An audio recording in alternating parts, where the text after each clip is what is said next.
Alors Marie, qu'on vient d'entendre, elle va le fêter avec ses copines parce qu'elle est célibataire. Et justement, Clémence Pelluchon, bonsoir. Vous dirigez une agence matrimoniale. Ça représente quoi la Saint-Valentin pour les célibataires et puis pour votre activité ? Alors, la Saint-Valentin, pour les célibataires, c'est quand même un moment aussi où on en entend beaucoup parler du célibat et ça peut renvoyer les personnes célibataires un petit peu à leur solitude.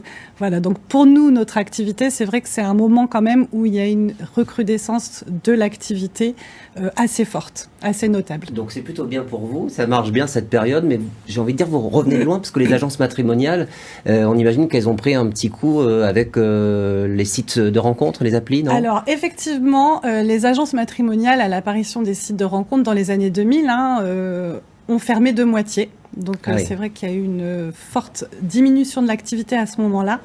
Mais depuis quelques années, de nouveau, il y a un intérêt qui est porté à nos agences, en fait, puisque les gens en reviennent un petit peu des sites de rencontres et s'intéressent de nouveau à nous. Qu'est-ce qu'ils viennent chercher chez vous alors ? Alors, ce qu'ils viennent chercher chez nous, c'est ce qu'ils ne trouvent pas finalement sur les sites, sur les applis de rencontres. C'est-à-dire, la première chose, c'est que nous, on vérifie les profils des personnes qu'on rencontre avec des justificatifs. On demande des justificatifs à l'inscription.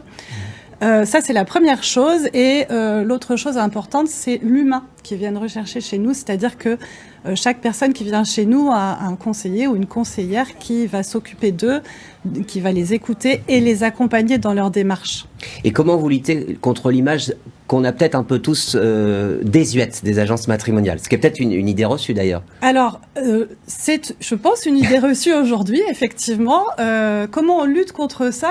C'est aussi nous, en tant que conseillers, conseillères, en venant témoigner, comme j'essaye de le faire ce soir, à travers les médias. Et la moyenne d'âge, alors vous avez quel type de clientèle ? Alors aujourd'hui, en moyenne, c'est une moyenne, on est à 51 ans de moyenne d'âge, sachant que nous perdons 1 an chaque année, donc nos adhérents et adhérentes rajeunissent chaque année d'1 année. Vous me disiez que vous aviez de la petite trentaine jusqu'à 72, 73 ans. Exactement. Ça marche bien ? Les couples se forment ? Les couples se forment, heureusement, c'est pour ça que je fais ce métier, c'est le fond, on est là pour ça vraiment.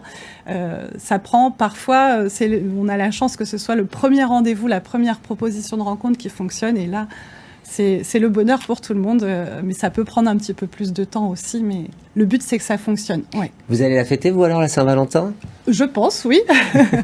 Et puis Arthur, je pose la question. C'est pas prévu, je fais partie du 50% des Français qui vont pas la fêter. Bon, très bien. Amoureux. Mais vous êtes amoureux, c'est bien. Vous aussi, on est tous amoureux. Merci beaucoup. Merci à vous. Clémence Pelluchon, pour votre expertise.